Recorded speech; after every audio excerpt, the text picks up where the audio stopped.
This is not a story of a chase across sun-scorched plains or a rescue from a winter storm, but of the quiet mending of two souls under a single roof. It is a story where the loudest gunshot is the slam of a door in an empty house, and the most dangerous precipice is the vulnerability in another's eyes. Here, the greatest vow is a name spoken softly in the dark, and the deepest touch is a hand offered, palm up, in a question.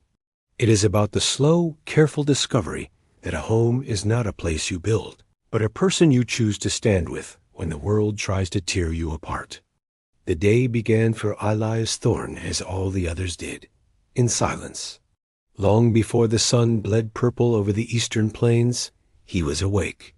The bed was a solitary island in the sparse room, the sheets on the far side cool and undisturbed. He dressed in the dark, the worn fabric of his shirt and trousers a familiar weight against his skin. His movements were economical, stripped of any wasted gesture, honed by years of solitude. In the main room, the embers in the hearth still held a faint, rosy glow. He coaxed them back to life, the rasp of the bellows the first real sound to break the hush. The coffee he brewed was dark and strong, and he drank it standing by the open doorway, watching the world take shape in shades of gray. His homestead was an orderly place. The wood was stacked just so. The tools in the small barn were clean and hung in their proper places, and the fence line was a taut, unwavering declaration against the wildness of the frontier. It was a life built on competence and control, a fortress against the chaos he had once known. But a fortress, he was beginning to understand, was also a prison. The silence was not peaceful. It was heavy. It was the sound of a life unshared. He would work until his muscles ached, eat a meal he prepared for one, and then sit in the dim lamplight, the quiet pressing in until it felt like a physical weight on his chest. He would scan the room, his eyes tracing the familiar lines of the table, the chairs, the neatly patched wall. It was a habit born of a different life, scanning for threats. Now he only found emptiness. He was a protector with no one to protect, a guardian of a silent, empty space. The only belonging he truly felt was to the routine itself, the predictable turning of one day into the next. Tonight, the quiet felt particularly sharp. A summer rain had begun to fall, a soft, persistent drumming on the roof that seemed to amplify the stillness within. He finished his meager supper and cleaned the single plate, the single fork. As he lit the lamp, its golden light pushed back the shadows, but did nothing to fill the room. The flame flickered, casting his own long, solitary shadow against the wall. He watched it for a long moment, a stark, lonely figure. A buried desire, one he rarely allowed himself to acknowledge, stirred within him, a yearning for another shadow to fall beside his own, for the sound of another's breath to join the rhythm of the rain.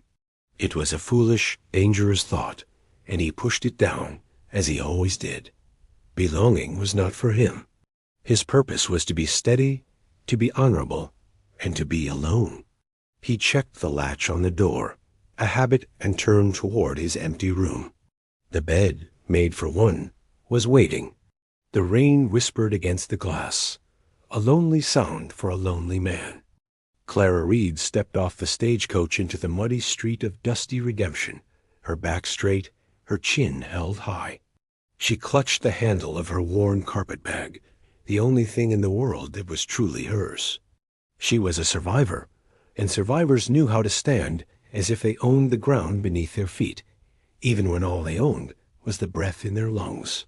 The practical arrangement had been made through a series of terse letters with the town's sober-faced reverend. A homesteader, a Mr. Thorne, required a housekeeper. A respectable widow, which she was, required a position and a roof over her head.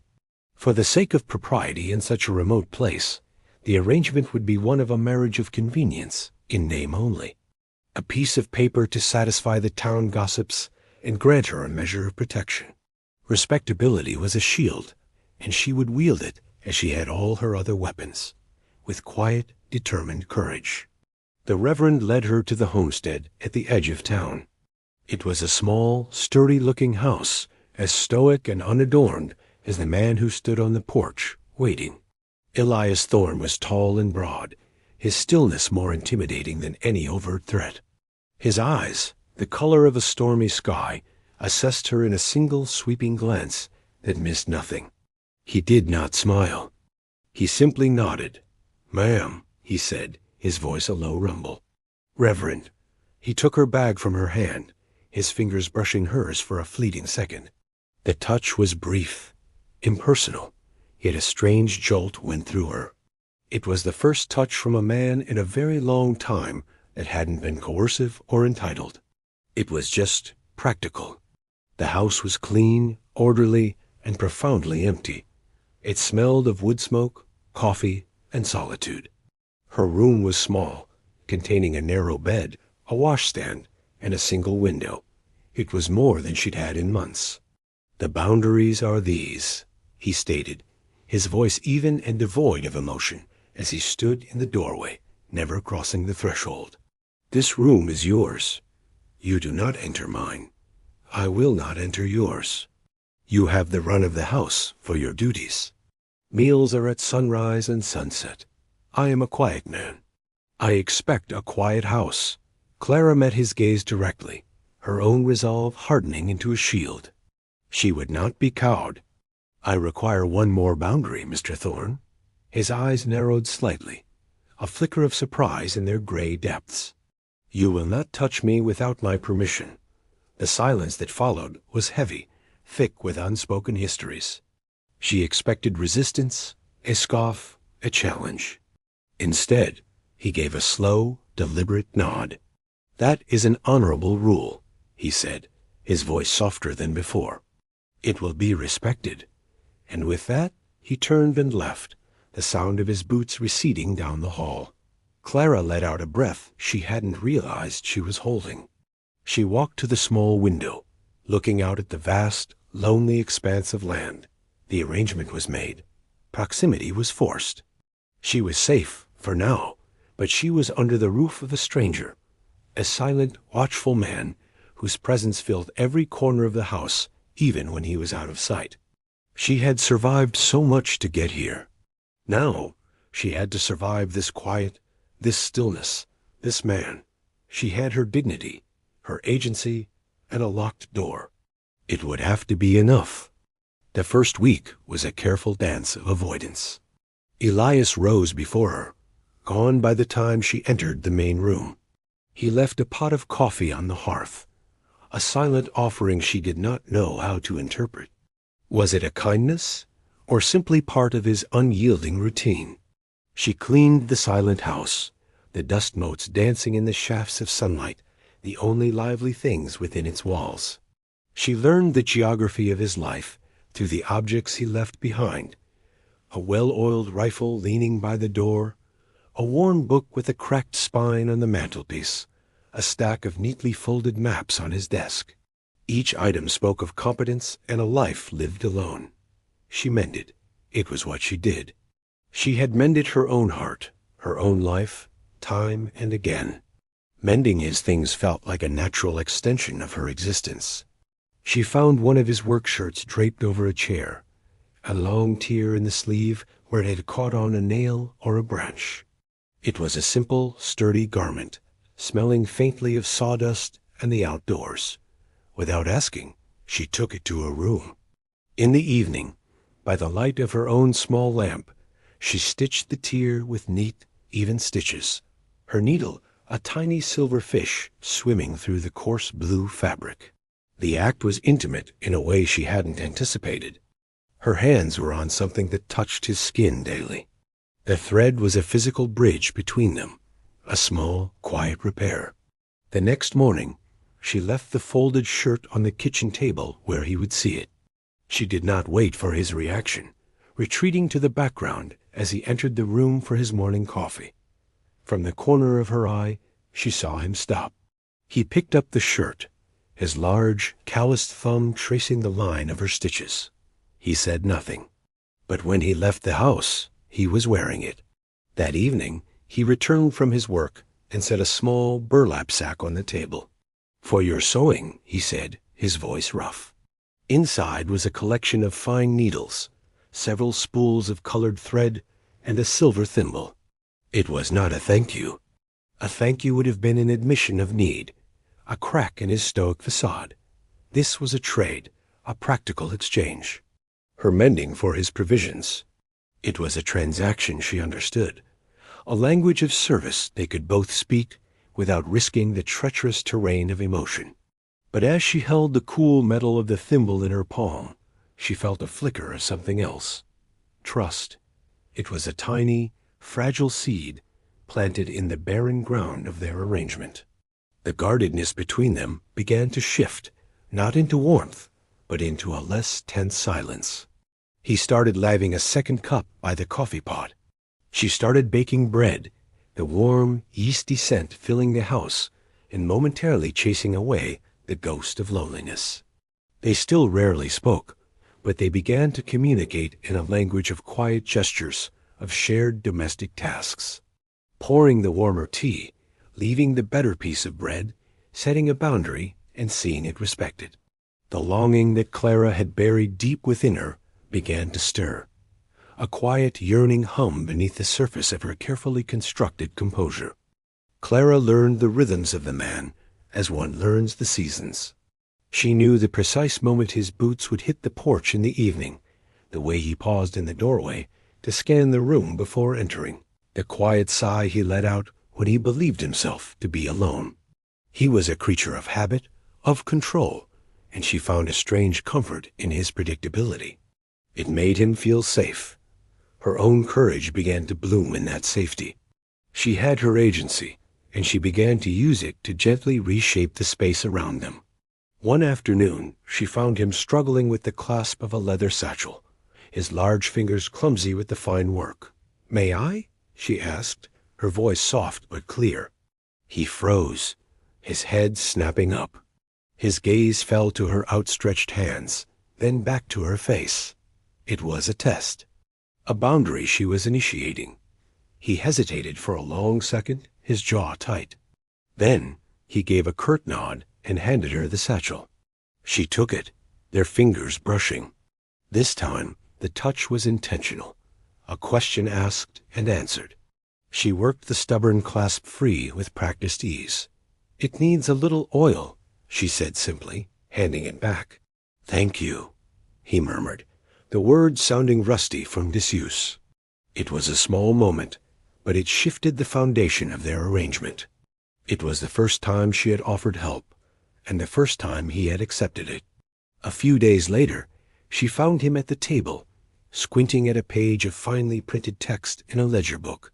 A furrow of frustration was etched between his brows. "The numbers are too small," he said, more to himself than to her. "I can read them for you," she offered, stepping closer. "If you wish." He looked at her, his expression unreadable. He had built his life on self-sufficiency.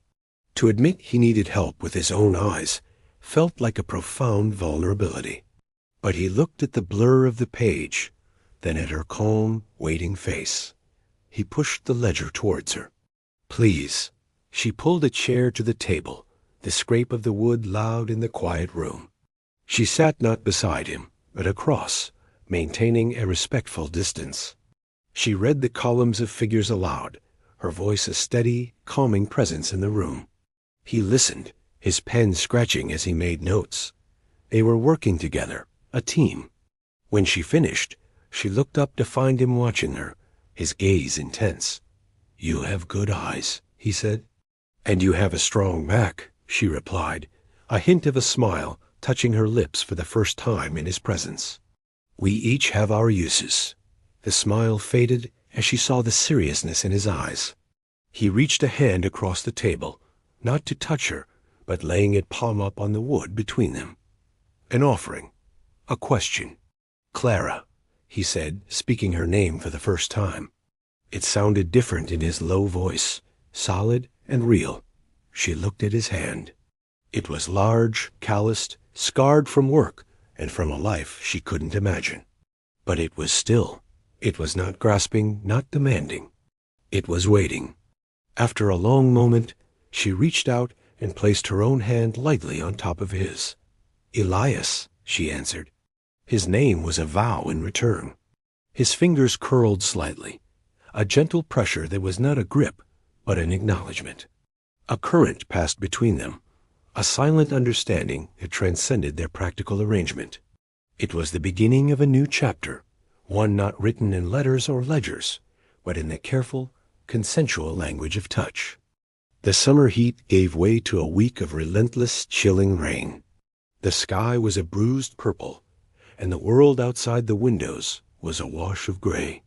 The persistent dampness seemed to seep through the very walls of the house, bringing with it a deep, penetrating cold. Clara's small room, with its single window on the north side, was the coldest of all.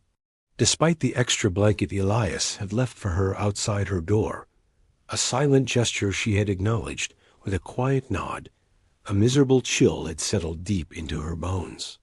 She shivered through the night, her sleep thin and broken. Elias noticed. He saw the faint blue tinge to her lips at breakfast, the way she huddled by the hearth, her hands wrapped around a mug of tea as if it were a lifeline. His orderly world had a flaw in it, her discomfort. It was a problem to be solved, a threat to the quiet peace he had begun to find in her presence. That evening, as the rain drummed a frantic rhythm on the roof and the wind moaned in the eaves, he approached her. He stood before her chair by the fire, a formidable shadow against the flickering light.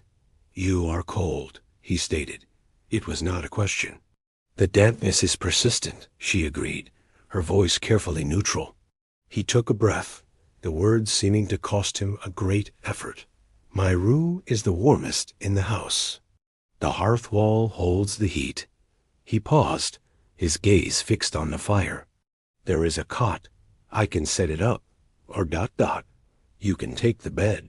I will sleep on the floor by the fire." The offer hung in the air between them, momentous and terrifying. It was an invitation to cross the most significant boundary they had. It was a question of trust, of safety, of profound vulnerability for them both. Clara's heart hammered against her ribs. To share a room with a man, even with this man who had shown her nothing but respect, was a risk that sent a tremor of old fear through her. But to refuse was to deny the fragile trust they had so carefully built. It was to admit that she still saw him as a potential threat, and she knew, with a certainty that surprised her, that he was not. He was her protector. She looked at his face, illuminated by the firelight. His jaw was set, his expression serious, but in his eyes she saw not demand, but a quiet, steady plea. "Let me keep you warm. Let me protect you." She made her choice. "The bed is large enough," she said, her voice barely a whisper. "There is no need for the floor. If you would remain on your own side." It was her turn to offer a term, to state a boundary that also held an invitation. His shoulders, which had been tense, relaxed slightly. A deep, shuddering breath escaped him. "I will not cross to your side, Clara. I give you my word. And I believe you, Elias."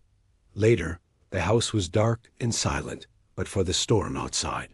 He entered the room first, lighting a single lamp and turning his back to give her privacy as she changed into her nightgown behind a screen.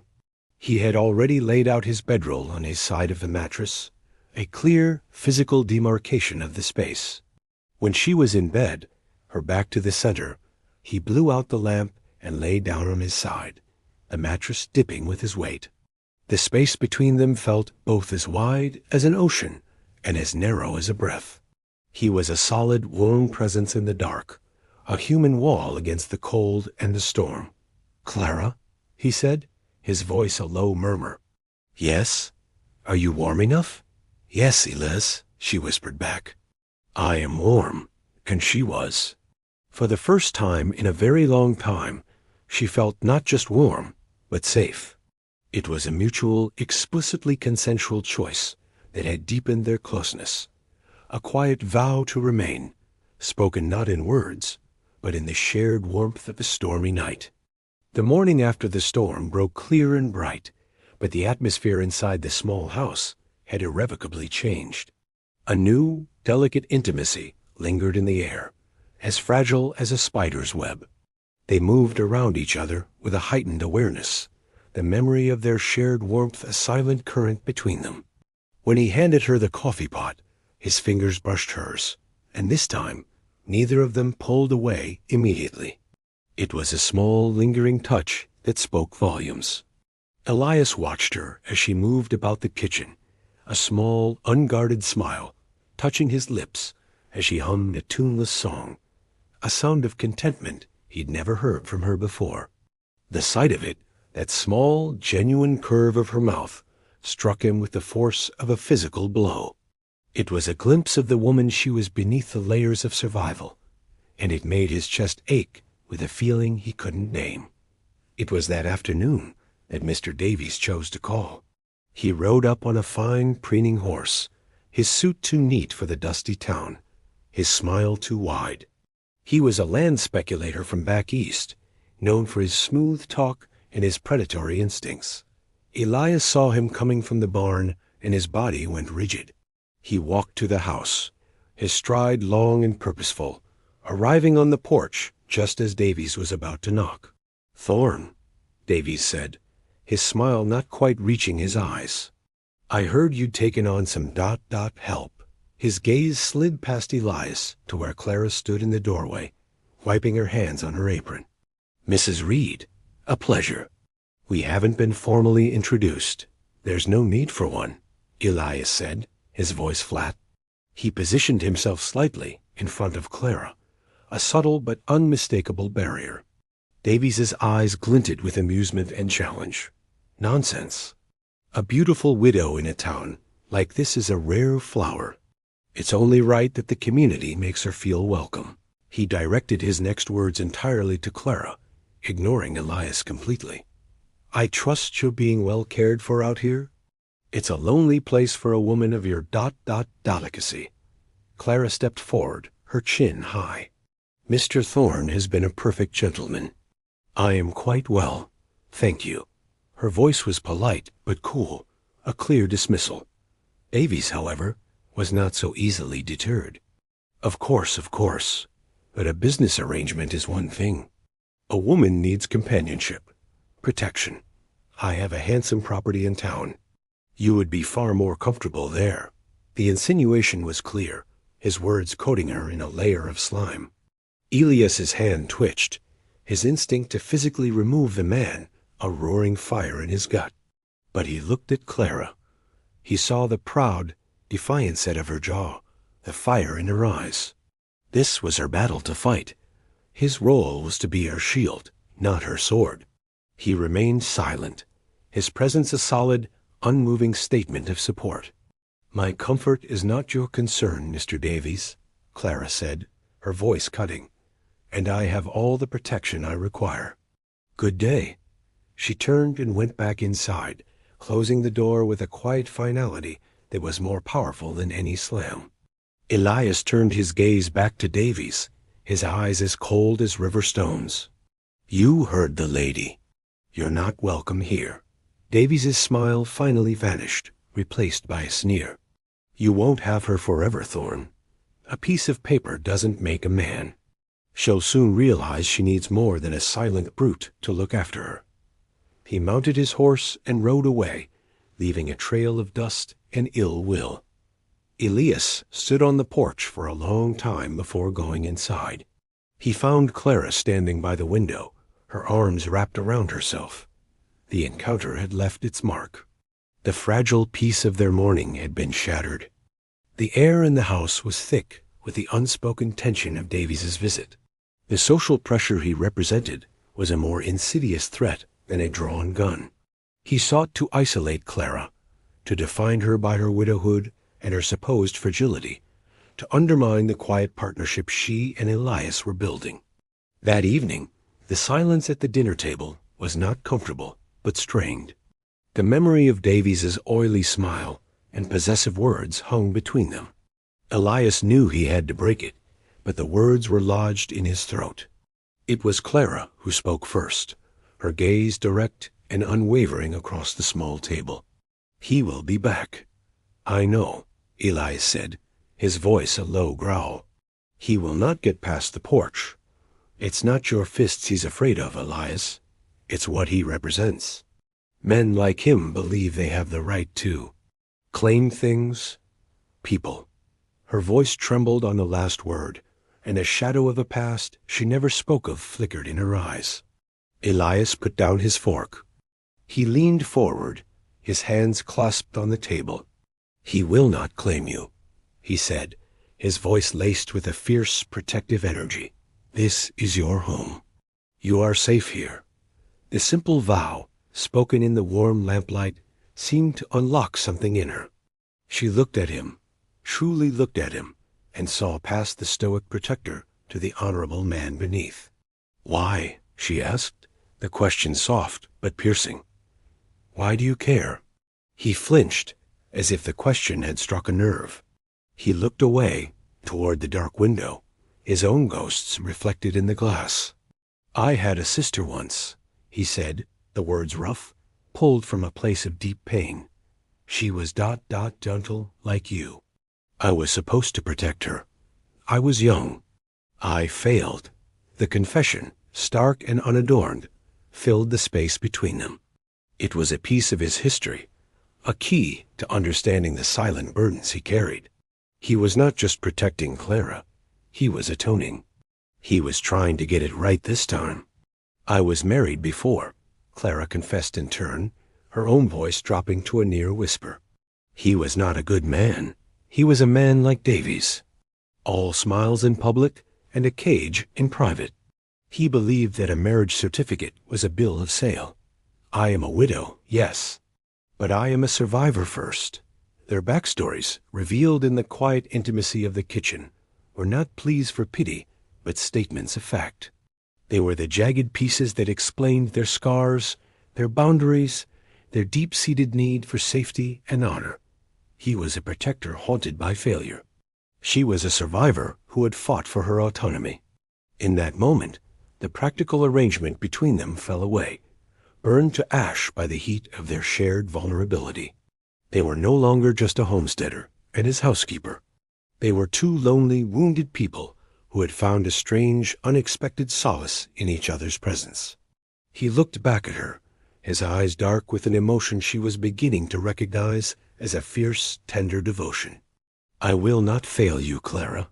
She reached across the table, her hand covering his. "I know," she whispered. The emotional doors had been thrown open, and in the quiet lamplight, their bond, forged in domesticity and sealed by confession, became something unbreakable. A week later, Mr. Davies returned, but not with smooth words and condescending smiles. This time, he came with a weapon far more dangerous on the frontier, the law. He was accompanied by the town magistrate, a portly, officious man who seemed perpetually sweating, even in the morning coolness. Davies held a sheaf of papers in his hand, a triumphant smirk on his face. "Thorne," he said, bypassing any greeting. "Magistrate, I present to you the matter we discussed. A fraudulent contract." Elias and Clara stood together on the porch, a silent, united front.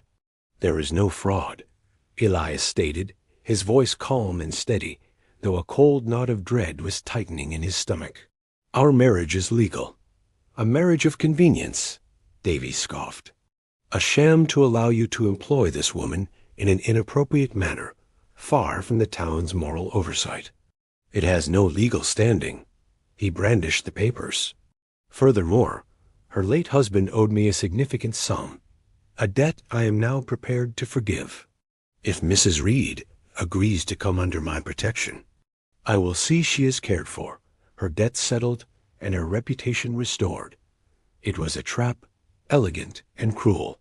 He was using the law to force her into a corner, painting Elias as a keeper and himself as a savior." The magistrate cleared his throat, looking uncomfortable under Elias's stony gaze.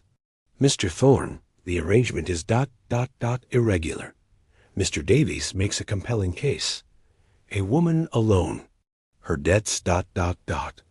Clara felt a familiar, cold fear. It was the cage again, its bars made of paper and public opinion this time. She could feel Elias vibrating with a contained rage beside her. His instinct was to fight, to tear the papers from Davies's hand and the man from his porch. But he didn't. He looked down at her, his eyes asking a single silent question. What do we do? This was their first true test as partners. The confrontation was not about fists. It was about their bond. She drew a deep breath, anchoring herself in his silent strength. She was the survivor. She knew how to fight this kind of predator. She stepped forward. "There is no debt," she said, her voice ringing with a clarity that made both Davies and the magistrate start. "My late husband's gambling losses are his own. They died with him. I will not be bought or sold to settle a coward's wager." Her eyes flashed at Davies. "And there is no fraud," she continued, turning to the magistrate. She looked directly at Elias, her heart in her eyes. "This is my husband."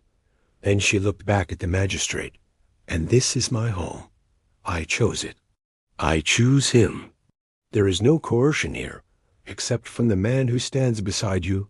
A plain, powerful declaration hung in the air. The climax of their story was not a shout, but a vow. Elias's hand found hers, his fingers lacing through hers in a firm, possessive grip that was both a comfort and a promise. He squeezed her hand, a wordless signal of his unwavering support. He had deferred to her, and she had won. He finally spoke, his voice low and final, directed at Davies, but meant for all to hear. "You have your answer. Now get off my land." The magistrate, seeing the united front and the iron will in both their eyes, began to backpedal. "Well, if the lady is firm in her choice, there seems to be no legal issue. Davies's face was a mask of fury. He had been outmaneuvered not by force, but by a quiet, unshakable partnership. He crumpled the papers in his fist. "This isn't over." He stormed away, the magistrate scurrying after him.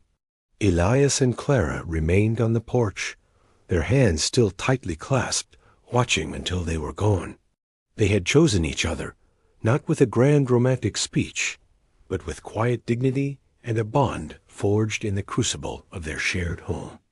The moment the riders were out of sight, a tremor went through Clara's body.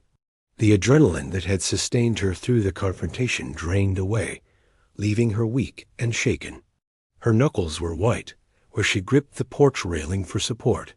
Elias released her hand, and his arm came around her waist, a solid, grounding presence. He guided her back inside, his touch gentle but firm. "It's over," he murmured, his voice rough with emotion. "You're safe." He sat her in a chair by the hearth and knelt before her. He took her hands in his, carefully uncurling her fingers from the tight fists they had become.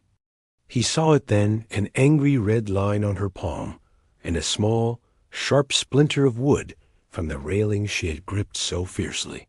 "You're hurt," he said, his focus narrowing to the small injury. The world outside, the threat of Davies, all of it faded away. All that mattered was this small, tangible hurt he could fix. This was the aftercare, the tenderness that followed the battle. He went to a small chest and returned with a pair of tweezers and a clean cloth. "Hold still," he instructed softly. His large, rough hands were surprisingly deft as he worked, his touch incredibly gentle.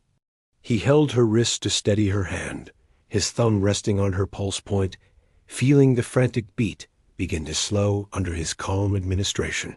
He drew out the splinter with painstaking care, his brow furrowed in concentration. When it was done, he wiped the small wound clean and pressed a soft kiss to her palm, a gesture so unexpected and so tender it made her gasp. "Better?" he asked, his gray eyes searching hers. She could only nod, her throat tight with unshed tears. The intimacy of the moment, his careful tending of her small wound, was more profound than any passionate declaration. It was love shown in action, in care, in service. Later, she found him at the table, staring at the official-looking envelope Davies had left behind, a formal notice of the supposed debt. He had opened it, and his hands were smudged with ink from the cheap printing. She took the letter from him and tossed it into the hearth, where it curled in the black ash. Then she took his hands. She led him to the wash basin and poured warm water over his fingers, gently washing away the ink. It was a mirror of his own actions, a quiet act of tending, of washing away the ugliness of the confrontation. She dried his hands with a soft towel, her touch lingering. That night, they ate supper in a comfortable silence. The tension was gone, replaced by a deep, resonant peace. He watched the way the lamplight caught in her hair, the graceful line of her neck.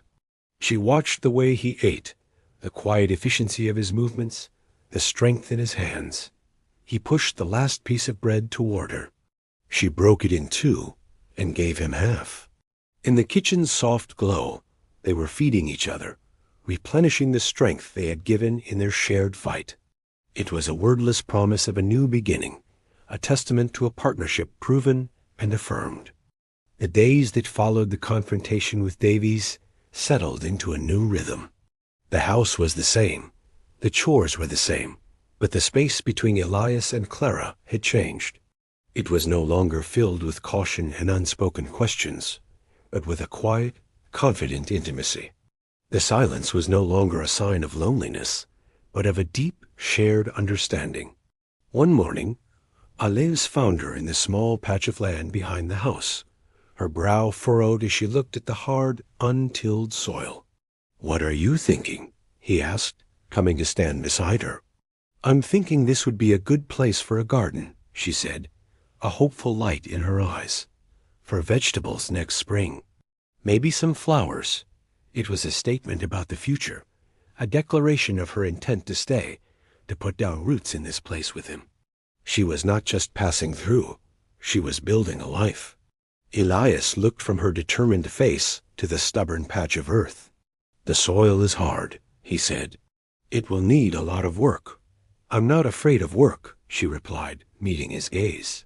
A slow smile spread across his face, a rare and beautiful thing that transformed his stern features. "Neither am I," he said. "We'll do it together." The "we" was a simple word, but it held the weight of a vow. It was the sound of a shared future being built, one shovelful of earth at a time. They began working on the garden that very day, turning the soil, clearing the rocks. They worked side by side, a comfortable team, their movements falling into a natural syncopation.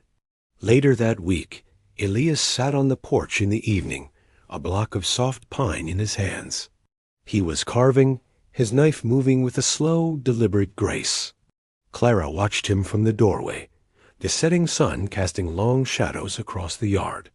He was carving a small bird, its wings half spread as if about to take flight. The detail was exquisite, a testament to the patience and hidden artistry of this quiet man. When he was finished, he sanded it smooth with a piece of worn leather until it felt warm and alive in his palm. He held it out to her. "For you," he said, "for the garden, to watch over it." It was a symbolic gift, a token of his devotion, a promise of his protection over the future they were planting. She took the small bird, its wooden form a perfect fit, in her hand. "It's beautiful, Elias." She looked up at him, her heart full. This man, who spoke so few words, had a language all his own. He spoke in mended shirts, in shared warmth, in turned soil, and in small, perfect carvings. She went into the house and returned with the first shirt she had ever mended for him. The blue fabric was faded from the sun, soft with wear. On the cuff, she had stitched a tiny, almost hidden design, two small, interlocking circles, sewn in a dark gray thread that almost matched his eyes. "And this is for you," she said, showing him the stitch. "So you remember." He took the shirt, his thumb tracing the small embroidered vow. A mended shirt for a mended life, a carved bird for a future taking flight. They stood on the porch of the house they had named Heart's Rest, the tangible symbols of their love in their hands as the sun dipped below the horizon, painting the sky in shades of rose and gold. The final vestiges of their old separate lives had fallen away. The house was no longer his house where she worked, but their home.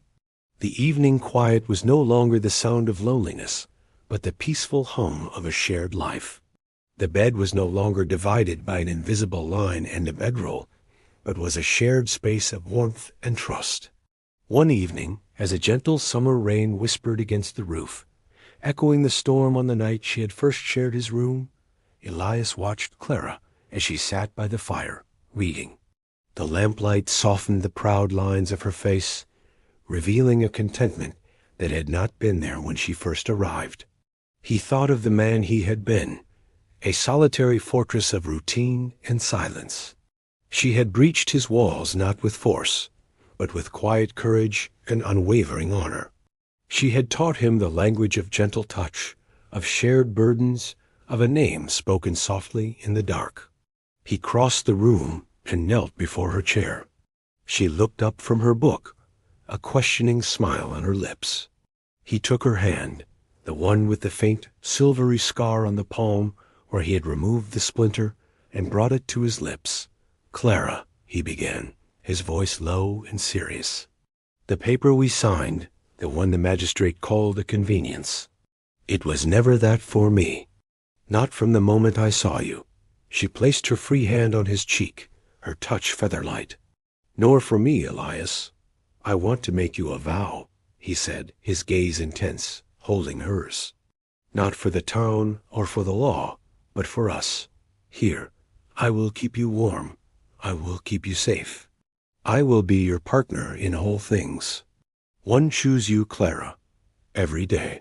His words were plain, direct, and more powerful than any flowery poetry.